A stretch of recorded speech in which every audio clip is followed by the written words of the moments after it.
جو عمر رضی اللہ تعالی عنہ کا نظام ہے کہ جب وہ ایک ملک کو جو ہے نا وہ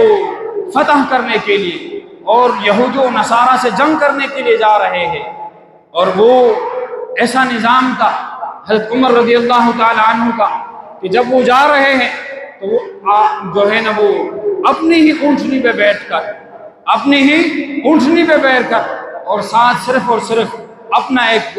ذاتی خادم کو لے کر وہ جا رہے ہیں، اور کس لیے جا رہے ہیں کہ میں ایک ملک کو فتح کر سکوں، بیت المقدس کو فتح کر سکوں۔ اور ان کے جانے کا عالم یہ ہے کہ وہ کچھ منزل جو ہے نا وہ اونٹنی پہ بیٹھ کر عمر رضی اللہ تعالیٰ عنہ بیٹھ کر کچھ منزل طے کر رہے ہیں، اور خادم نے نکیل پکڑی ہوتی ہے، اور پھر کچھ منزل خادم اونٹنی پہ بیٹھ کر طے کر رہا ہے، اور وقت کے خلیفے نے نکیل پکڑی ہوئی ہوتی ہے۔ اس نظام کو نافذ کرنے کے لیے ہم نے ہمارے آباء و اجداد نے قربانیاں دی،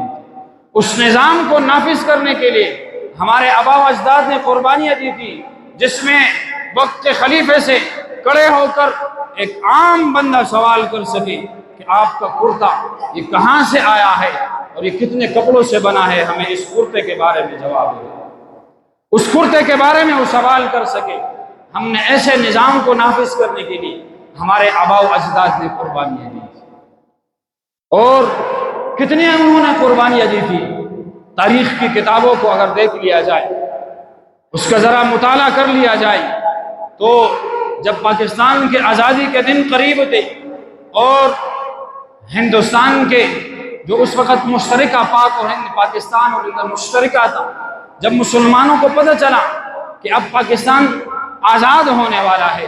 تو دور دور سے لوگ اس خطے کی طرف ہجرت کرنے لگے، اس خطے کی طرف دور دور سے مسلمان ہجرت کرنے لگے،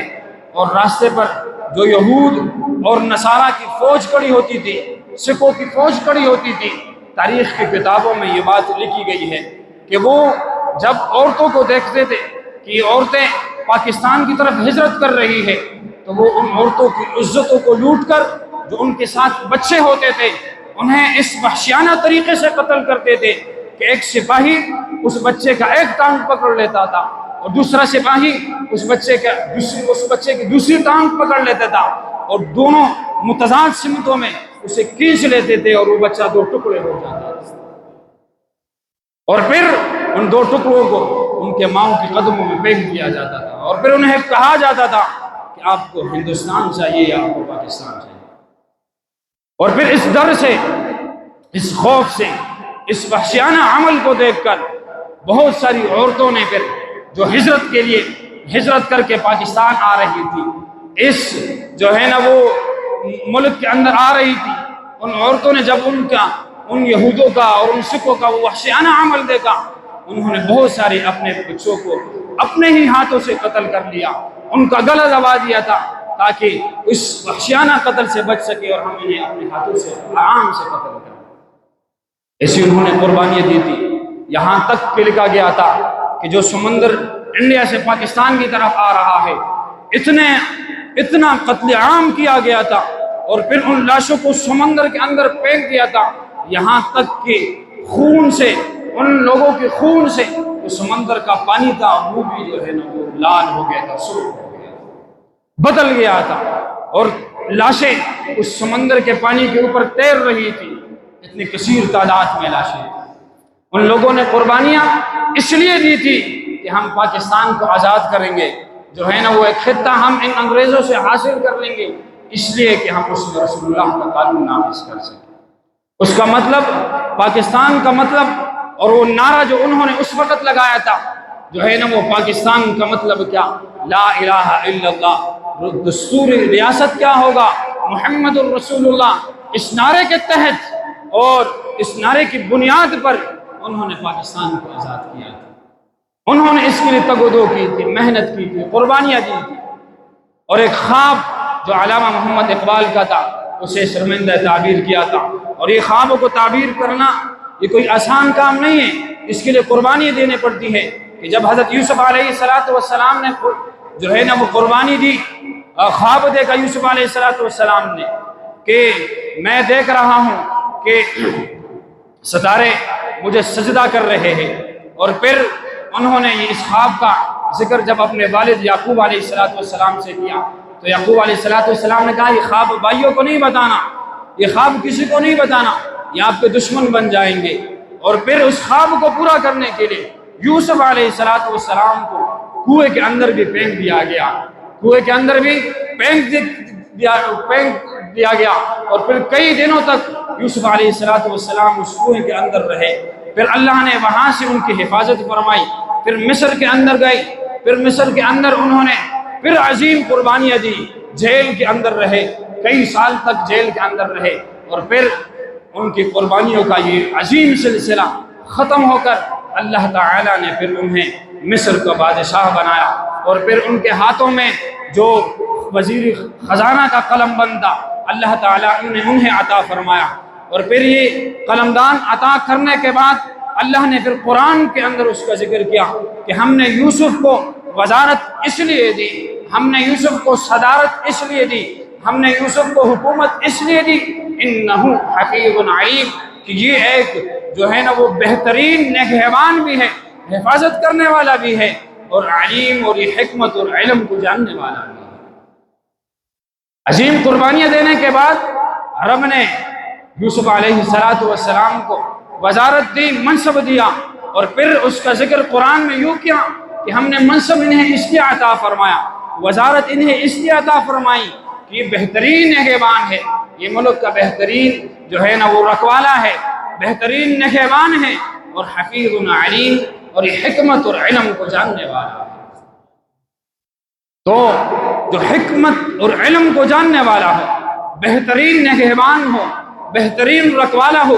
عوام کا اور رعایا کا خیال رکھنے والا ہو، پھر ہمیں بھی اللہ نے یہی سبق دیا کہ جب آپ نے اپنے لیے نگہبان چننا ہے، جب آپ نے اپنے لیے وزیر چننا ہے، جب آپ نے اپنے لیے مشیر چننا ہے، صدر اور وزیر اعظم کا انتخاب کرنا ہے، تو جس طرح میں نے ایک بہترین نگہبان اور بہترین علم اور حکمت رکھنے والے کو میں نے مصر کا نگہبان مقرر کیا، تو آپ نے بھی اسی طرح اپنے لیے بہترین حفاظت کرنے والا اور بہترین علم اور بہترین حکمت والا نگہبان مقرر کرنا ہے، اس کو اپنے لیے چننا ہے، اس کے لیے اپنے لیے اس کو منتخب کرنا ہے۔ انہ حفیظ علیم۔ اور پھر یہ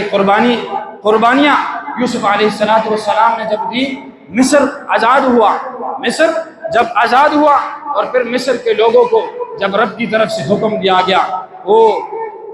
کہ آپ اس دن کو یاد کرو کہ جب وَإِذْ نَجَّيْنَاكُمْ مِنْ آلِ فِرْعَوْنَ يَسُومُونَكُمْ سُوءَ الْعَذَابِ، وہ جو ہے نا فرعون جس سے جو ہے نا وہ آپ کو خلاصی دی گئی، نجات دیا گیا، وہ کتنا بڑا ظالم تھا۔ اور پھر یہ فرعون کس کی جو ہے نا وہ نسل میں چل کے آ رہا تھا، یہ یعقوب علیہ السلام کی نسل میں آگے آ رہا ہے، یوسف علیہ السلام کی اولاد میں یہ پھر آگے آ رہا ہے۔ پھر وہاں پر فرعون، پھر وہ مصر جو یوسف علیہ السلام نے آزاد کیا تھا، پھر وہی فرعون کے ہاتھوں پھر وہ لوگ غلام بن گئے تھے، اور پھر ان فرعون سے جو ہے نا وہ موسیٰ علیہ السلام کے ہاتھوں سے اللہ تعالیٰ نے پھر اس قوم کو دوبارہ جو ہے نا وہ نجات عطا فرمائی، دوبارہ ان کی آزادی دی، اور پھر وہ آزادی رب نے حکم دیا کہ اس آزادی کو مناؤ، اس آزادی کو مناؤ، اس دن کو یاد کرو۔ تو پھر بنی اسرائیل اس آزادی کو کیسے مناتی تھی، کیسے یاد کیا کرتی تھی کہ وہ بنی اسرائیل کی قوم جب ان کی آزادی کا دن آتا تھا وہ روزہ رکھ کر اللہ تعالیٰ کو شکر ادا کیا کرتی تھی۔ ہمیں بھی یہی سبق دیا گیا تھا، ہمیں بھی یہی سبق دیا گیا تھا کہ جب آپ کے اوپر جو ہے نا وہ رب کی طرف سے نعمتوں کا نزول ہو، کوئی نعمت رب آپ کو عطا فرمائے، کوئی خوشی رب آپ کو عطا فرمائے، تو پھر آپ نے خوشی اس طریقے سے منانی ہے کہ کہیں اللہ اور اس کے رسول ناراض نہ ہو جائے، کہیں اللہ اور اس کے رسول کے حدود کو توڑ نہ دیا جائے۔ اس طریقے سے آزادی نہیں منانی، اور آزادی کا دن منانا، 14 اگست کا دن منانا، یہ ایک مباح عمل ہے۔ مباح عمل اس عمل کو کہتے ہیں جس کے کرنے میں نہ ثواب ہو نہ گناہ ہو، اور جس کے چھوڑنے میں نہ گناہ ہو اور نہ ثواب ہو۔ ہاں یہ مباح عمل آپ نیکی کی طرف بھی لے کر جا سکتے ہیں، اور یہی مباح عمل آپ گناہ کی طرف بھی لے کر جا سکتے ہیں۔ یہی مباح عمل کہ جب آزادی کا دن ہو اور آزادی منائے بندہ روزہ رکھ کر، صدقہ و خیرات دے کر، کیونکہ یہ دن صرف پاکستان کی آزادی کا دن نہیں ہے، بلکہ 10 لاکھ مسلمانوں کو جو اس دن شہید کیا گیا تھا، قربان کیا گیا تھا، ان کے عرس کا دن بھی ہے، ان کے عرس کا بھی یہ دن ہے کہ ہم اس دن رب کا شکر یوں ادا کرے کہ روزہ رکھ لے یا پھر ہم صدقہ و خیرات کر لے، اللہ کا شکر ادا کرے، یا اللہ تو نے ہمیں ایک عظیم نعمت دی، تو نے ہمیں ایک عظیم نعمت دی پاکستان کی صورت میں کہ آج ہم اس میں بالکل آزادی کے ساتھ عبادت بھی کر سکتے ہیں، بالکل آزادی کے ساتھ ہم جو کچھ کرنا چاہے اسلام کے مطابق جو کچھ کرنا چاہے ہم اس میں کر سکتے ہیں۔ اور یہ صرف اور صرف یہ ملک اس لیے نہیں آزاد کیا گیا تھا کہ ہم اس میں عبادت ہی کر سکیں گے، بلکہ یہ رسول اللہ صلی اللہ علیہ وسلم کے قانون اور رسول اللہ صلی اللہ علیہ وسلم کا جو وہ قانون تھا، وہ آئین تھا جو حضور صلی اللہ علیہ وسلم نے جو ہے نا وہ مدینہ کی صورت میں لوگوں کے سامنے پیش کیا تھا کہ آپ نے ایک ایسی ریاست بنانی تھی کہ جس میں رسول اللہ صلی اللہ علیہ وسلم کا قانون نافذ کیا جا سکے، جس میں رسول اللہ صلی اللہ علیہ وسلم کا جو ہے نا وہ طریقہ کار نافذ کیا جا سکے۔ آج ہم جسمانی طور پر تو آزادی کا دن مناتے ہیں، جسمانی طور پر ہم آزاد ہو گئے ہیں، لیکن اگر ہم ذہنی طور پر دیکھ لیں اور روحانی طور پر دیکھ لیں تو آج ہم جو ہے نا وہ نہ ذہنی طور پر آزاد ہے، نہ جسمانی جو ہے نہ روحانی طور پر ہم آزاد ہیں، کیونکہ آج ہم وہی طریقے اپنا رہے ہیں جن طریقوں سے چھٹکارا حاصل کرنے کے لیے ہمارے لوگوں نے قربانیاں دی تھی، جس رسم و رواج سے جو ہے نا وہ چھٹکارا حاصل کرنے کے لیے بچوں نے قربانیاں دی تھی، جس نظام سے چھٹکارا حاصل کرنے کے لیے ہمارے بزرگوں نے قربانیاں دی تھی، آج انہوں نے قربانیاں دے دی تھی، ہمیں ایک ملک بنا کے دے دیا تھا، لیکن آج اس ملک میں رہنے کے باوجود، اس آزاد ملک میں رہنے کے باوجود آج ہم پھر انہی قانون پر اور انہی رسم و رواج پر، انہی طریقوں پر آج ہم چل رہے ہیں۔ اللہ تعالیٰ سے دعا ہے کہ اللہ تعالیٰ